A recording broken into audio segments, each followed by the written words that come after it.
उत्तर प्रदेश के संभल जिले में कुछ दिन पहले जामा मस्जिद सर्वे को लेकर हिंसा हो गई।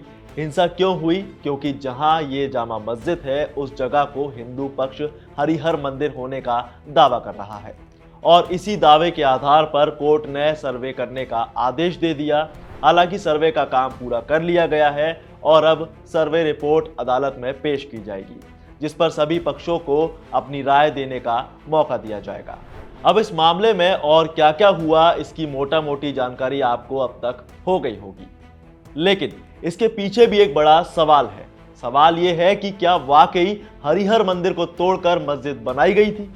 तो एक रिपोर्ट ACL कार्लाइल के द्वारा तैयार की गई। ACL कार्लाइल एक आर्कियोलॉजिस्ट है। Tour and the central Doab and Gorakhpur report में 1874 से लेकर 1875 और 1875 से लेकर 1876 संभल की जामा मस्जिद का पूरा ब्यौरा है और ब्यौरा ये कहता है कि मस्जिद के अंदर और बाहर जो पुराने खंबे हैं वो हिंदू मंदिर के हैं, जिन्हें प्लास्टर लगाकर छिपाने की कोशिश की गई है। लेकिन जब मस्जिद के एक खंबे से प्लास्टर हट गया तो अंदर से वो लाल रंग का नजर आने लगा, जिससे वो माना गया कि वहां कभी मंदिर हुआ करता था। हालांकि ऐसा हम नहीं कह रहे, बल्कि ऐसा सर्वे रिपोर्ट में बताया गया है। रिपोर्ट कहती है कि मंदिर में कुछ ऐसे अवशेष हैं जो इसके प्राचीन हिंदू मंदिर की ओर होने का इशारा करते हैं। लेकिन अब इस केस में एक चीज और निकलकर सामने आई है और वो है आईने अकबरी। संभल मस्जिद विवाद में अबुल फजल की किताब आईने अकबरी का जिक्र बार बार हो रहा है। ये किताब मुगल सम्राट अकबर के शासन काल में भारत की प्रशासनिक, सामाजिक और धार्मिक स्थितियों का एक महत्वपूर्ण ऐतिहासिक दस्तावेज है। इसमें अकबर के शासनकाल के दौरान बनाई गई मस्जिदों, मंदिरों और दूसरे आर्किटेक्चरल स्ट्रक्चर्स के बारे में लिखा गया है। और संभल मस्जिद विवाद में इस किताब के चर्चे इसीलिए हैं क्योंकि ये किताब संभल के बारे में ऐतिहासिक कहानी को बयां करती है। किताब आईने अकबरी कहती है कि अकबर के शासनकाल में संभल एक प्रशासनिक और सांस्कृतिक केंद्र था। किताब में साफ बताया गया है कि इस जगह कई धार्मिक स्थल और मस्जिदें बनाई गई थी। अब किताब में इस बात का भी जिक्र है कि मस्जिद किसी मंदिर पर बनाई गई हो सकती है और बस इसीलिए इस किताब की चर्चा ज्यादा हो रही है ताकि किए जा रहे दावों को प्रूव किया जा सके।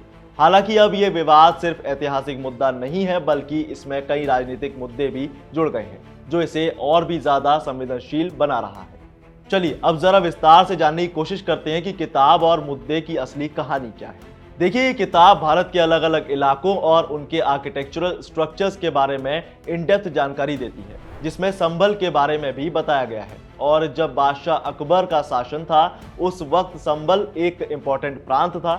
संभल वो जगह रही है जो अकबर के शासनकाल में आर्थिक और सामाजिक दृष्टिकोण से खास थी और यहाँ प्राचीन काल से ही trade and cultural activities active रही हैं। यही वो जगह है जहां शुरू से ही कई राजाओं का आना जाना लगा रहा। ये जगह शुरू से ही राजनीति का केंद्र रही है। वजह थी उत्तर भारत में मेन रूट्स और बिजनेस सेंटर्स का होना।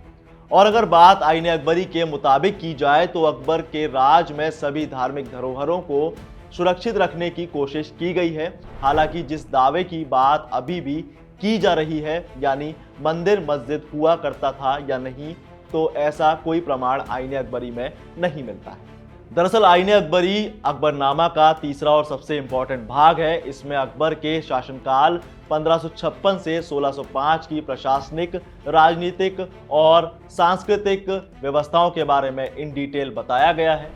इस किताब में सूबों का विभाजन, टैक्स, सेना का गठन और सरकार के सिस्टम के बारे में भी डिटेल में बताया गया है। ये किताब अकबर की नीतियों का जिक्र भी करती है। अकबर वो शासक था जिसने कई अलग अलग धर्मों के विद्वानों को अपने दरबार में जगह दी थी। और मैं आपको ये भी बता दूं कि आईने अकबरी की 3 खंड है और इसके पहले खंड में बताया गया है कि अकबर के दरबार के प्रशासनिक विभाग कैसे होंगे, वहाँ के कामकाज कैसे होंगे और अकबर के पूर्वजों का जिक्र भी इसी किताब में मिलता है। दूसरे खंड में सेना, हथियार और अधिकारियों के बारे में डिटेल दी गई है। यहाँ तक कि 1602 तक उनके शासनकाल की घटनाओं का जिक्र भी इस किताब में मिलता है। और तीसरे खंड में सभी लॉज और फाइनेंस की जानकारी दी गई। तो ये थी संभल मस्जिद विवाद से जुड़ी वो खास किताब और उसकी कहानी। आपकी इस किताब और मस्जिद विवाद के बारे में क्या राय है, हमें कमेंट में जरूर बताएं। साथ ही वीडियो को लाइक जरूर करें और ऐसी तमाम अपडेट्स के लिए बने रहिए वन इंडिया हिंदी के साथ।